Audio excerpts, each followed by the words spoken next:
Olha só, vamos lá para mais um episódio do nosso Transforme-te Cast. Esse podcast que está dando o que falar, está sendo muito legal. A Faculdade TH teve assim uma super ideia, muito legal. Se você ainda não está em outras plataformas, o ITH está em outras plataformas, Instagram, YouTube, LinkedIn, entre outros, tá? E hoje eu estou aqui com o doutor Alexandre Tanimoto, que vai se apresentar, ele que vai se apresentar. Primeiro eu quero agradecer, eu fiz o convite, ele imediatamente falou, tô lá, onde é, quando é e o que eu preciso fazer. Muito obrigado, doutor. Bom dia, professor Laércio. É um prazer imenso estar aqui com a Faculdade TH. Muito obrigado pelo convite, muito obrigado à Faculdade TH por ter aceito meu nome. É um prazer imenso mesmo poder vir aqui prestigiar esse grande Instituto de Educação. Obrigado mesmo. Que legal. Como o senhor disse, eu sou Alexandre Tanimoto, eu sou biomédico, formado desde 2010, tenho mestrado e doutorado em farmacologia e biotecnologia, tudo, a graduação, mestrado e doutorado, todos pela Unesp de Botucatu, lá no Instituto de Biociências. Então, eu fiz toda a formação na casa lá em Botucatu, uma cidade que eu amo de coração. Logo depois, eu comecei a trabalhar nas faculdades do Grupo Educacional 9 de Julho e, em seguida, fui chamado para iniciar na abertura dos cursos de medicina da Universidade 9 de Julho e tô lá desde então. Que legal, que legal. Você sabe que é uma coisa muito interessante. Olha que interessante. A doutora Ana Cláudia, a CEO, né, da Faculdade TH, ela é biomédica. Que legal, ela olha só. Ela é biomédica. Mundo pequeno entre os biomédicos. Entende? Ela é biomédica. Então a gente não vai poder falar mal aqui dos biomédicos. Perfeito.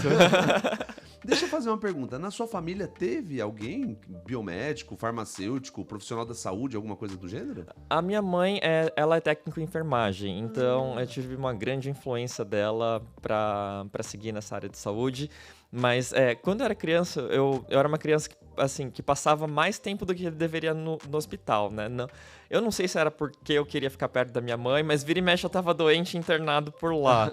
Então, e aí eu acompanhava o dia a dia dos profissionais da saúde e acabei me encantando pela área. E isso fez com que eu seguisse para esse caminho.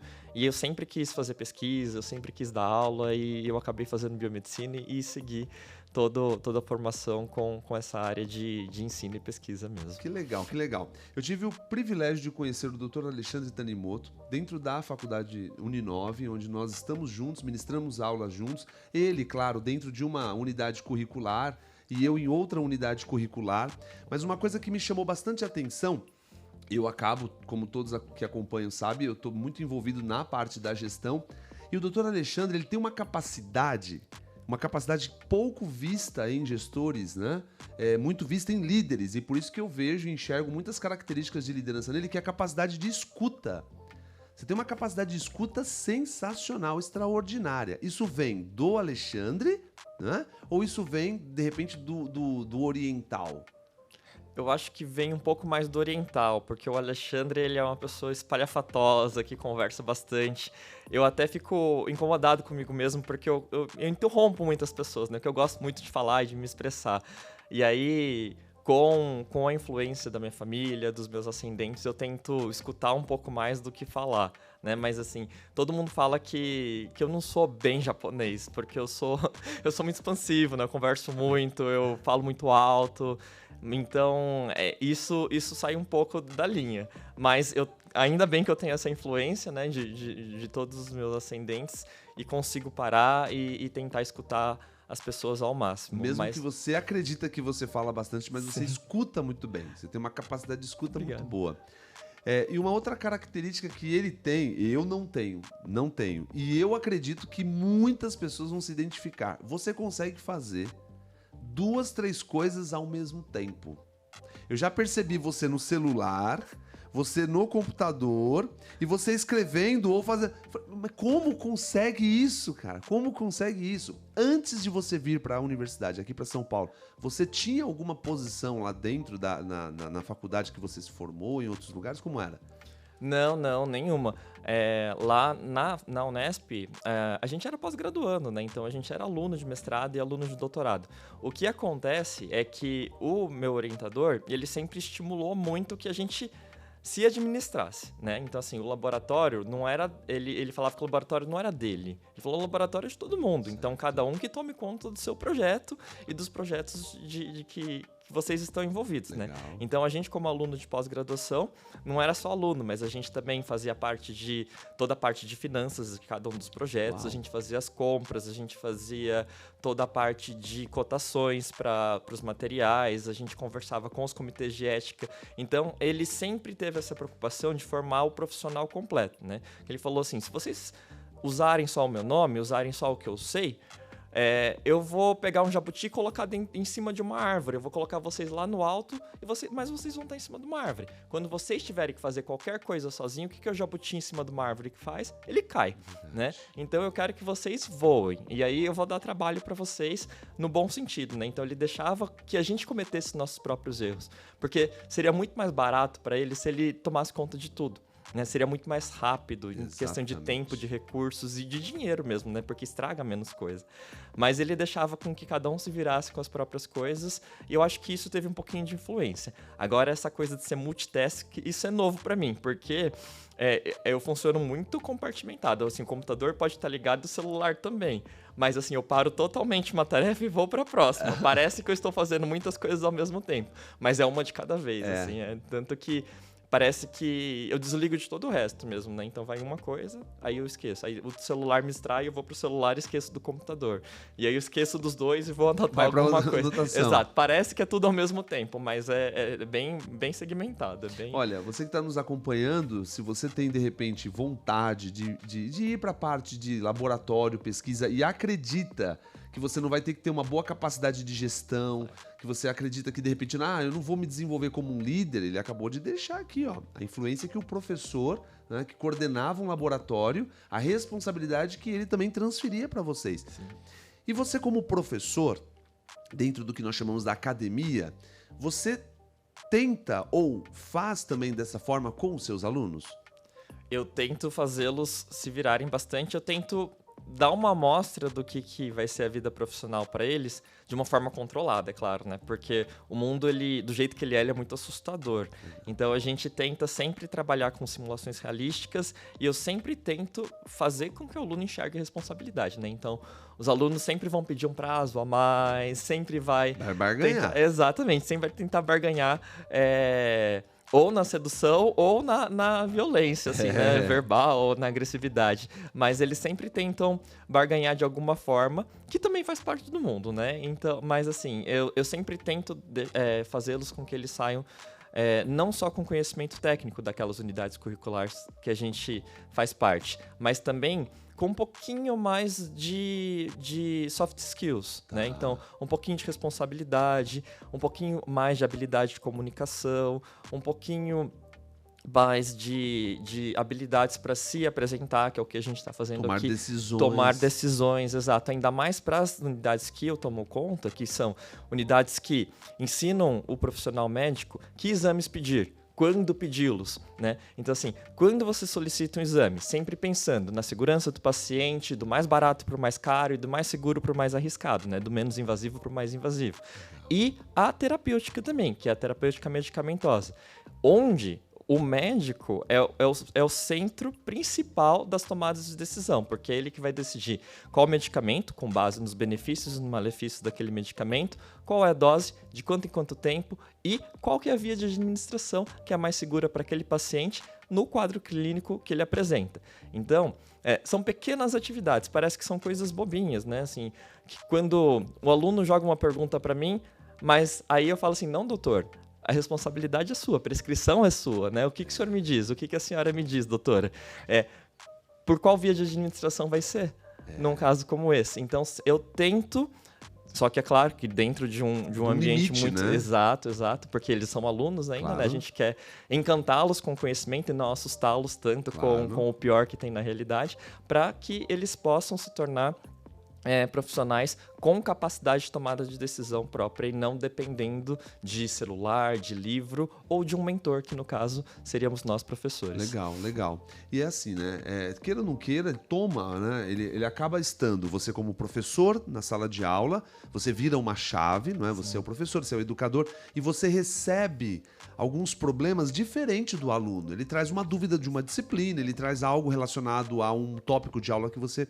Quando você vira ali, né, uma representação de coordenação, coordenando algo, você tem que virar a chave novamente. Por quê? Sim. Porque o aluno ele vem com outras dificuldades, outros problemas. Aí a pergunta que eu faço é a seguinte: você acredita que hoje, pensando em Brasil, nós temos ainda uma carência num processo de formação não enquanto universidade, faculdade, enfim. A formação do ser humano. Ele entra na faculdade, ele vem para nós, ele tá faltando muita coisa. Tá.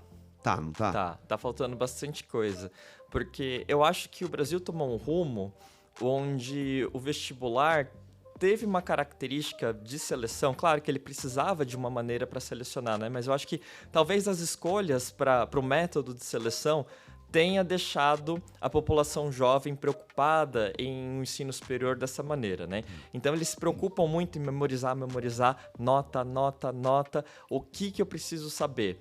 E aí, quando a gente para e pergunta para eles, mas o que você vai fazer com esse conhecimento? Quando que você vai usar esse conhecimento? Para que ele serve? Aí eles travam.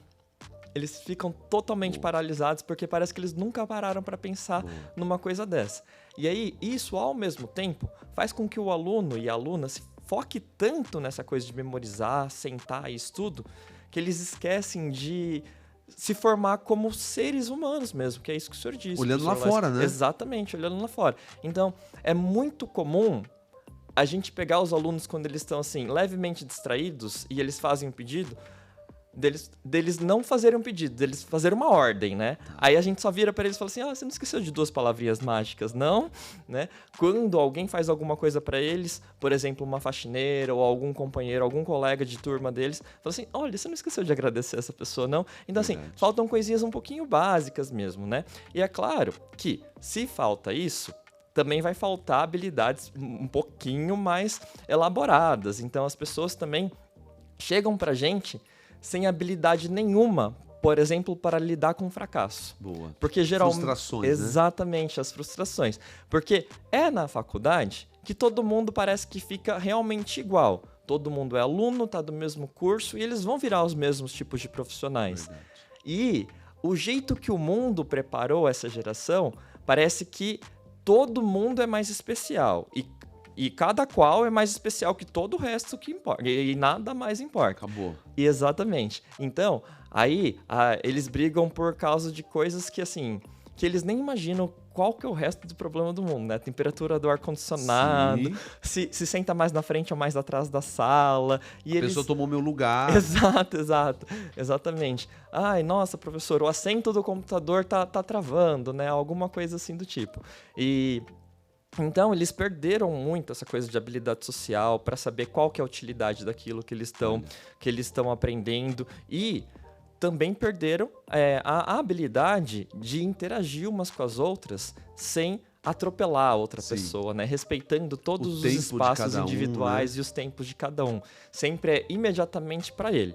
Mas quando é pro próximo, o próximo que espera, porque eu preciso de tempo. Porque é a minha saúde mental. Olha que né? interessante. Então, é isso que eu sinto nessa geração. Mas também, a gente já foi jovem. A gente já foi desse jeito. Então, eu ainda tô analisando. Exato, né? Exatamente. Eu tô analisando para ver se é uma coisa da imaturidade, da juventude, ou se é uma coisa realmente dessa geração. Legal. Olha que interessante, né? Aqui a gente não discute, não fala só a parte técnica. A ideia é trazer mesmo a condição de você conhecer quem é o professor que está dentro da faculdade, quem é ali o ser humano que está dentro da faculdade.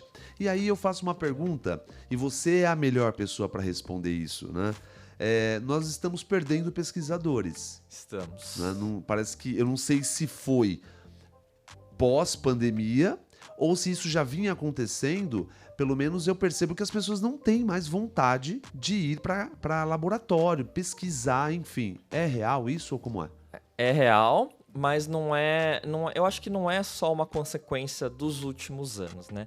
Então, assim, a pesquisa ela sempre foi para poucos, assim, não porque era uma coisa tão elitizada assim, ela já foi para poucos porque realmente tinha barreiras financeiras, barreiras de nobreza, barreiras de título, né? Mas depois que ela se expandiu um pouco mais, ela ainda era para poucos porque para a ciência a gente precisa seguir métodos, a gente precisa ter muita ética e é muito difícil porque demanda muito tempo, a gente precisa de equipes muito disciplinadas e laboratórios muito equipados hoje em dia, né? Porque, portanto, para as respostas para as quais a gente quer perguntas, a gente não consegue simplesmente ficar olhando mais dois ratinhos conversando, por exemplo, né? Então, assim, hoje em dia as drogas são muito caras, as doenças são muito complexas, as necessidades de análise são muito maiores, então a gente precisa de aparelhos muito mais sensíveis, muito mais específicos para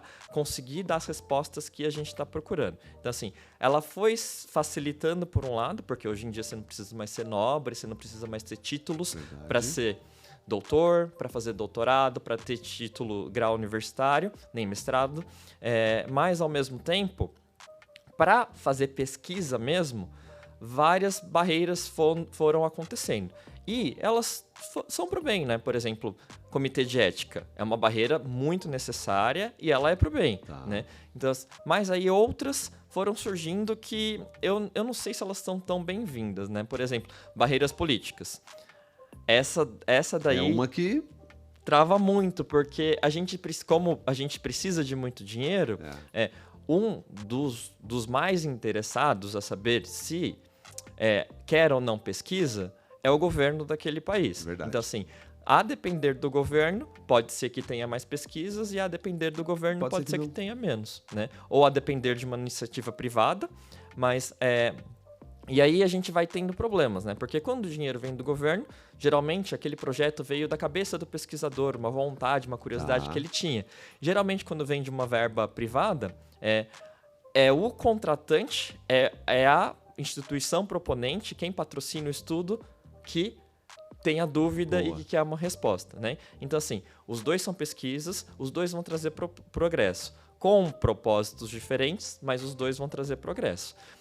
Então, assim... Tem que ter uma capacidade de relacionamento, não é? Exatamente. E aí, com isso, o pesquisador, ele até pode gostar de pesquisa, de estudar, de ir para a bancada, de analisar aqueles resultados. Mas, agora, ele tem uma exigência maior, que ele precisa ser um bom gestor e um bom captador de verba, né?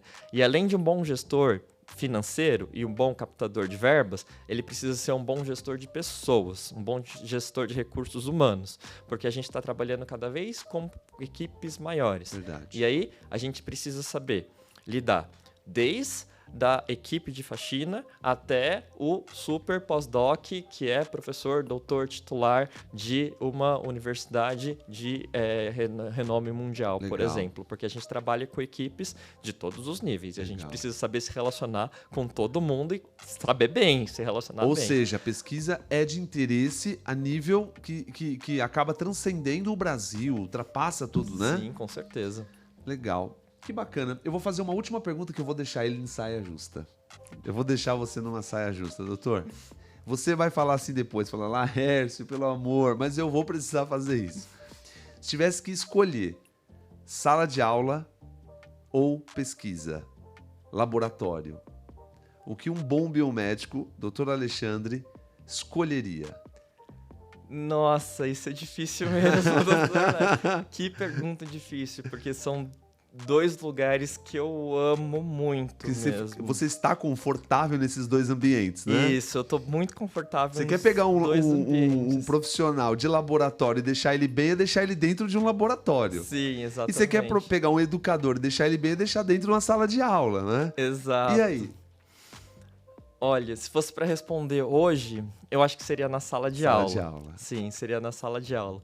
É claro que a gente sente saudades, né, de ser o criador de um resultado, de ter a oportunidade de descobrir, muitas vezes sem querer, mas eu acho que hoje a sala de aula está me encantando mais, né? Ficaria assim, 51, 49. Isso. 51%, 49%. Isso, exatamente. Legal. Exatamente.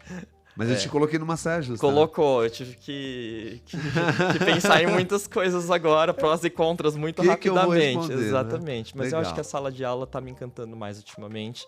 Essa coisa de poder acompanhar as novas mentes, de aprender com eles, né? Muito interessante. Eu tenho me pegado muitas vezes em sala de aula, falando para os alunos a seguinte frase: nossa, eu nunca parei para pensar nisso dessa maneira. Olha. E eu acho que isso tem assim, é uma coisa que me encanta demais, né? Porque justamente a pesquisa é fazer as perguntas certas.